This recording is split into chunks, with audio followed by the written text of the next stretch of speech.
back to what is finally your next installment of lectures. This time we're going to discuss India. And as we've done with Egypt, Mesopotamia, we will also start here with geography. And India, as an early river civilization, developed around the Indus River Valley, which mainly is in present-day Pakistan. We'll talk about maybe some of the reasons why Pakistan exists and just maybe towards the end of this if there's time. Within that river valley, they didn't necessarily rely on flooding as the Nile and Tigris and Euphrates river civilizations did.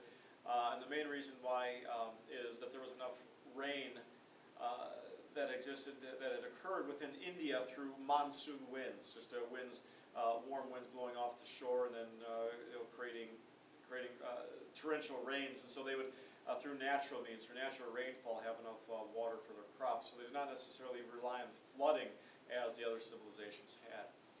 And within the Indus River Valley, you had two early civilizations, two early, if you want to call them city-states, go right ahead. And that is that of Mohenjo-Daro and Harappa.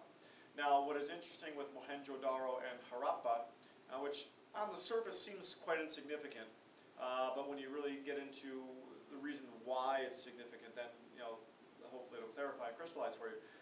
And that is, they had streets that came together at 90-degree angles. Again, you think, okay, no big deal, so what? Okay, well, streets that come together at 90-degree angles indicate advanced planning, engineering, possibly architecture. All right, and so there was a thought, there was a plan in mind in constructing and putting this city together. It wasn't just kind of piecemeal. Okay, well, I'm going to build a settlement here, you build one here, and then maybe down the road when we decide to trade, it'll kind of be this meandering road. No, they had a system and a series of transportation channels from which to get from one part of the city to another, and so that advanced planning. That's kind of on a minor note. The major idea with India is obviously the fact that you can't talk about India without talking about religion, and the main religion of India would be Hinduism. And the idea of Hindu, that obviously spawned the idea of a caste system, and where you have four main castes: the Shudras, the Vaishyas, the Kshatriyas, and the Brahmins. And what's part of Hindu principle is that all life basically is suffering, and everything desire brings about, personal desires bring about a situation where you're going to remain in the life cycle. And the idea of, if all of life is suffering, then you want to be out of the life cycle altogether. So there's this reincarnated idea within Hinduism that if I'm, once I die, I could be, I could, kind of come back, and this cycle kind of continues. Well, the idea is, I want to get out of the life cycle. I don't want to be reincarnated. I want to be absorbed into this greater state of consciousness called moksha. And I want to be out of the life cycle because all of life is suffering.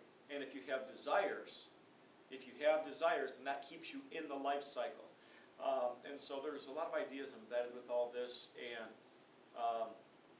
really the only way that you could exit the life cycle is if you were a Brahmin, which means that if you were a Vaishya or a Shudra or Kshatriya, which basically the peasants, the artisans, and the warriors, and then the Brahmins are the priests.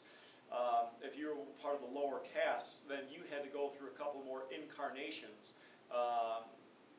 before you could exit the life cycle. Only the Brahmins had the opportunity to actually exit the life cycle. And what determined if you were going to have the ability to exit the life cycle was whether or not you accepted what is known as your dharma, okay, or your duty. Did you accept your dharma in this life? And so as a peasant, did you accept that life of a peasant and embrace your dharma? And if doing so, you had the possibility to in the next life maybe be an artisan. And then if you accept that, maybe in the next life, then you're a warrior, and then possibly a priest, and so on and so forth. And then you can exit the life cycle. A lot of this is tied back with obviously with Yoda, and if you can kind of picture in episode 3 when he's talking with Anakin, where he says, rejoice in those who have become one in the force, miss them, do not, mourn them, do not. That's kind of the idea of what exiting the life cycle is all about. Okay, they kind of become one with this larger state of being and of consciousness. Not consciousness, but of being, this larger state of being and absorbed into it. It's also been described to me, the ability to exit the life cycle has been described to me as a raindrop falling into an ocean. Okay, if the ocean is this state of consciousness, this state of being, known as moksha, and a single raindrop falls in, you can't really distinguish that single raindrop once it's there from everything else. It's just part of the ocean itself.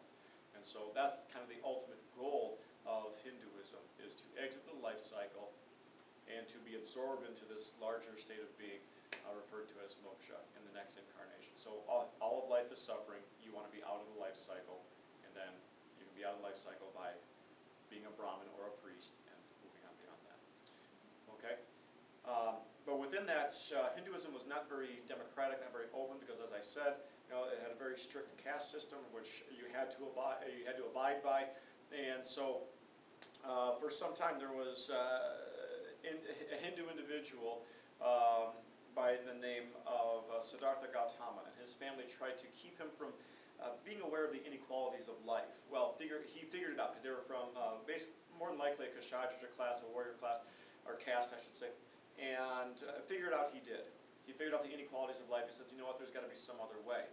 And that some other way was developed and became Buddhism. Okay, and Buddhism is, there could be a lot of correlation between Hindu and Buddhism, but really the major difference is that Buddhism is much more democratic. Anybody at any time could attain enlightenment regardless of your life situation. Okay, now it requires a lot of self-discipline and meditation, things of that nature, and that's the key point really, is that you can achieve enlightenment through meditation, regardless if you were, from a Hindu standpoint, a Vaishya, Shudra, Kshatriya, Brahmin, doesn't matter. And so that is kind of the idea of Buddhism, very briefly. Okay, and from there, Buddhism spread to all parts of Asia, and from around the world from there. But the main part there is, Buddhism is not as popular or common in India today as it was back in the days following, the time following Siddhartha Gautama, like in the 600s before the Common Era, BCE. So it's not as common today, but some other religions that are still prevalent in today's India, in addition to Hindu and Buddhism, would be Sikhism.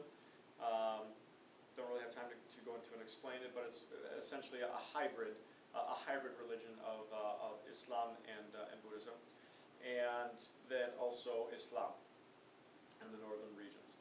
Okay, and so that's kind of Indian religion in a nutshell, very briefly. If you have any questions, don't hesitate to come see me.